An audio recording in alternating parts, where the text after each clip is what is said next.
When it comes to Scottish kings, the name James is incredibly unlucky.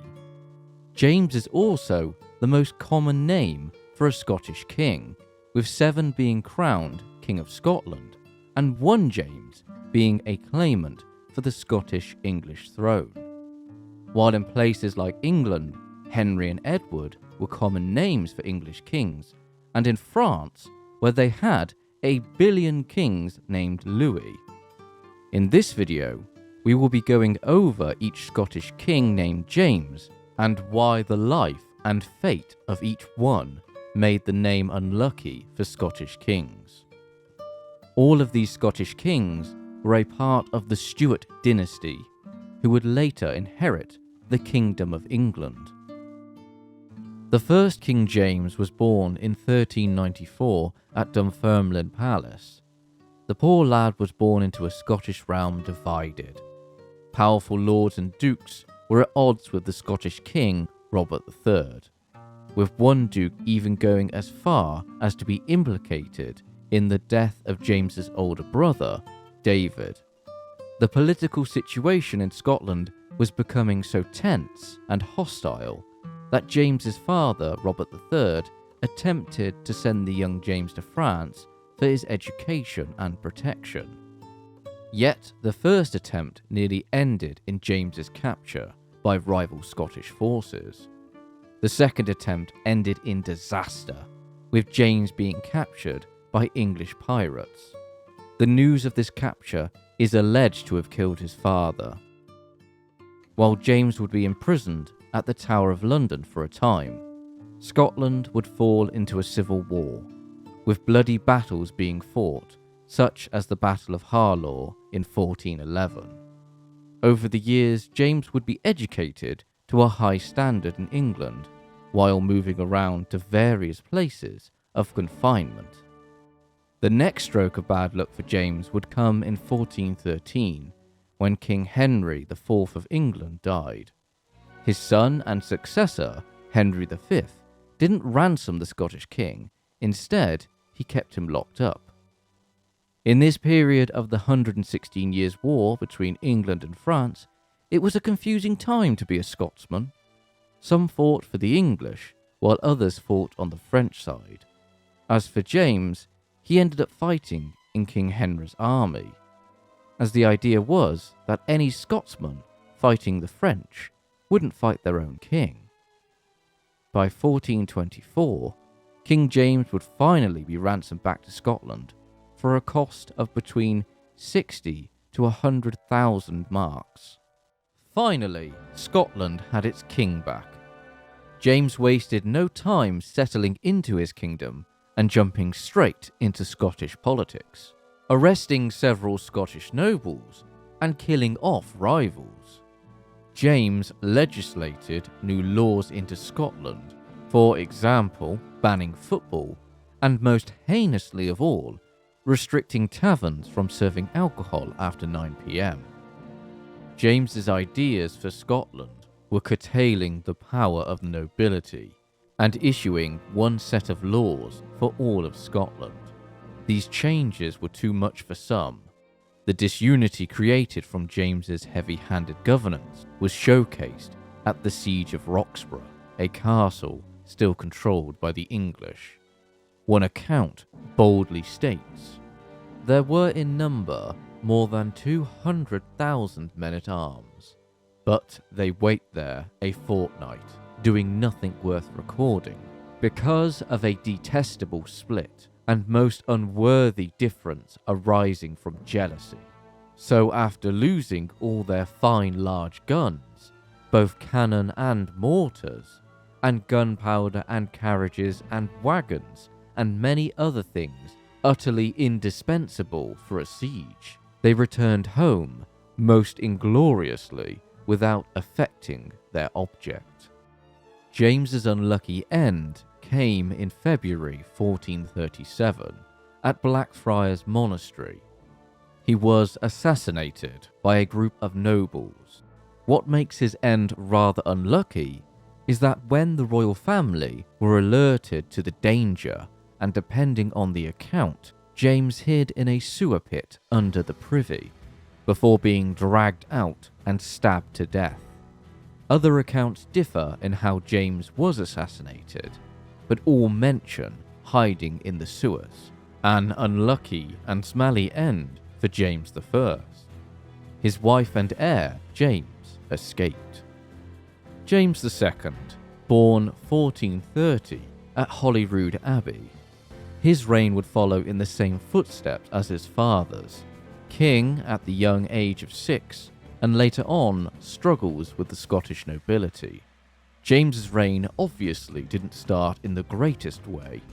His father had been murdered, and his mother injured in the escape attempt. And once again Scotland was divided, with nobles vying for power. The men who murdered his father all suffered terrible fates. The poor boy was passed between powerful nobles who sought to act in the young king's name, but realistically were pursuing their own agenda. Scotland fell into a period of chaos. One family rose to prominence during James's early kingship, the Douglas family, now headed by the 6th Earl of Douglas, William, who was aged between 16 or 17. He was in a prime position to break the power of two powerful Scottish lords who controlled the kingdom, Sir Livingston and Lord Crichton. Yet a harrowing event unfolded, called the Black Dinner, which isn't a reference on how the dinner was cooked. William Douglas and his younger brother David arrived at Edinburgh Castle to dine with the king. The dinner served was a black bull's head. The two boy Douglases were pulled from the table and dragged outside, where they were beheaded. The boy king could do nothing but watch the horror unfold. A Scottish annal records the events in Scots. Despite the death of the young lads, their title and some of their lands went to their great uncle, now the 7th Earl of Douglas, James. There would be no justice for the murdered boys. As for King James, he would grow up to become like his father as an active and warlike king, and had a particular fondness for artillery. The famous cannon Mons Meg was used by King James to bring down the power of the Douglases, and one Douglas was killed by King James himself in 1453, with the king stabbing Earl Douglas. The rest of the Douglases were defeated, with some killed and the rest fleeing into exile. James had secured royal power in Scotland once again, but it didn't last. During the War of the Roses in England, James sought to play both sides so he could come out on top. Seeking to secure a strong position against any English attacks, King James besieged Roxburgh Castle, using his favoured weapon, cannons. One account on what happened during the siege. As the king stood near a piece of artillery, his thigh bone was dug in two with a piece of misframed gun that brake in shooting, by which he was stricken to the ground and died hastily. James II was only 29 when he died, and like his father before him, leaving a young heir, James III, who was 9 years old in 1460. Once again, another boy king who would be used as a power pawn by powerful nobles. Yet this time, James's mother, Mary, managed to secure a powerful position for herself, but she found herself against the powerful Bishop Kennedy, a relative of the king. There was also the issue of an emboldened England seeking to interfere into Scotland. The War of the Roses had boiled down into a simmer, with Edward IV its king. By 1465, both the leading figures in the Scottish government had died, Mary in 1463 and Bishop Kennedy. But the boy king, like some of his predecessors, was kidnapped and held by a noble family seeking to assert their own power. By 1469, James III was married to Margaret of Denmark. Her dowry included the territories of Orkney and Shetland Isles, held by the Norse since the 9th century. The Isles were finally in Scottish control. By the end of James's regency, he took full control of Scotland, ousting some nobles and executing a few others. But James's kingship can be summarized as lackluster and inactive.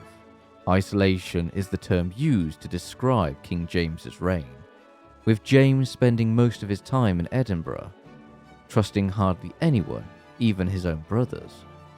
The only time King James left Edinburgh was to deal with revolts or invasions.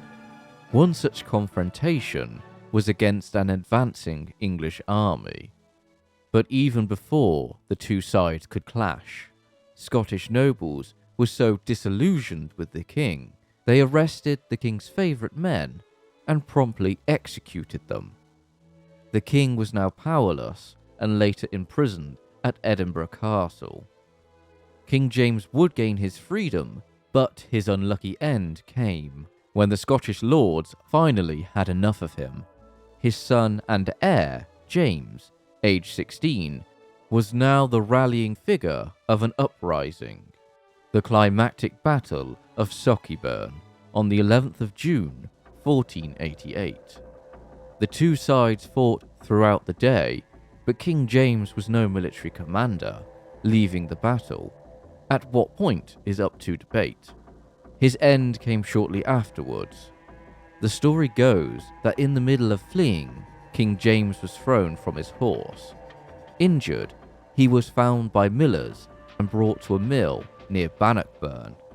Dying, the king asked for a priest. The millers found some knights and told them of the king's plight. One knight then went to the mill and stabbed King James to death. James IV, born 17th of March, 1473. Perhaps the most important James out of the lot. James inherited the throne at the age of 15 and was horrified at the death of his father. Seeing his father's remains, the young king took to wearing a chain around himself as penance. James sought to make his mark in Scotland, once again a Scottish king trying to break the power of the nobility. And James did manage his nobles well. James also commissioned a grand fleet of ships to be built. After all, Scotland's biggest rival, England, possessed a powerful navy. Another reason for the navy was James wanted royal authority to encompass all of Scotland, from Highlands to the Isles. James IV was the complete opposite of his father. Whereas James III travelled hardly during his reign, James IV travelled extensively across Scotland. James's greatest achievement was the union of the thistle and the rose. England's newest monarch, King Henry VII's position was contentious, and King James sought to undermine Henry's position by supporting a pretender to the English throne. But after a few failed sieges and rejection of single combat, peace between England and Scotland was achieved thanks to the Spanish ambassador. And James scored a huge diplomatic goal for Scotland, securing a marriage for himself to King Henry's daughter, Margaret Tudor. King James had unwittingly secured his dynasty as the future rulers to the English throne. While King James's achievements for Scottish kingship are impressive, even securing the hard-fought title Lord of the Isles, what makes James IV unlucky is his untimely death, which robs Scotland of one of its finest kings and keeping the unfortunate tradition of Scottish boy kings alive. King James had many children, yet sadly most of his children died in childhood. As for James, he met his end at the Battle of Flodden in 1513. James had invaded England on the renewal of the old alliance with France after Henry VIII's invasion of France. James invaded England with reportedly the largest Scottish force ever to invade England. Yet at the bloody battle, King James was killed in the thick of the fighting. And once again, Scotland was left with a boy king, only a mere 1 year old, James V. James V, born April 1512, died 1542. A similar unlucky tale follows the same as his predecessors. A boy king under the control of powerful nobles, who eventually struck out and secured royal power, only to die young and leave a baby heir. Only the difference with James V is that his heir was a wee girl, Mary, with James's alleged last words being, "It can with a lass, and it will gang with a lass." James VI, son of Mary, Queen of Scots. I feel like I'm beating a dead horse at this point, but King James was another boy king. His mother was ousted from the throne and forced to abdicate, and James's father was blown up. Scotland was also in religious turmoil between Catholic and Protestant factions, vying to influence the young King James. As for James's regency, over the course of his childhood, 4 men acted as regent. Scottish politics were just as treacherous as before. Even James wouldn't be safe, despite the strong walls of Stirling Castle, where James was educated. But the old rules for a junior king applied, keeping the king in your company, and Scotland would be yours. In August 1582, King James and his party were enjoying a hunt when the king was kidnapped by a Protestant earl's faction, yet King James would use his wits to escape. King James would become one of Scotland's greatest kings, as during his rule, Scotland achieved something it had long needed: peace. Although King James believed in the foolish divine right of kings, a school of thought that would have disastrous consequences for his son and successor, Charles I. Scotland would grow tremendously under James's kingship, a standardised tax system, the growing authority of the Scottish Parliament, and law courts. And as the years went on during James's reign, he was designated the heir to the aging English monarch, Elizabeth I. And James sought to keep good relations in order to ease the succession even after his mother was executed, with James stating, "Let her drink the ale she brewed." By 1603, James was now King of England as James I. The irony is in James's ascension is that after centuries of English kings trying to control Scotland, it would be a Scottish king that would unite them. Edward I, Hammer of the Scots, must have been rolling in his tomb. But as King of England, James would inherit a kingdom similar to Scotland with its own religious turmoil. With the Gunpowder Plot of 1605, where Guy Fawkes and his gang of Catholics wanted to blow up Parliament and the king. Thankfully, they were caught. However, for Scotland, they lost the presence of the king, as James only visited Scotland once after becoming King of England. Despite the peace King James brought, Scottish warriors would still see fighting. As there was peace between England and Scotland, Scottish mercenaries became a valuable asset during the 30 Years' War, which, to King James's credit, he avoided. Dying in 1625, King James was one of the longest ruling Scottish kings, as opposed to his predecessors.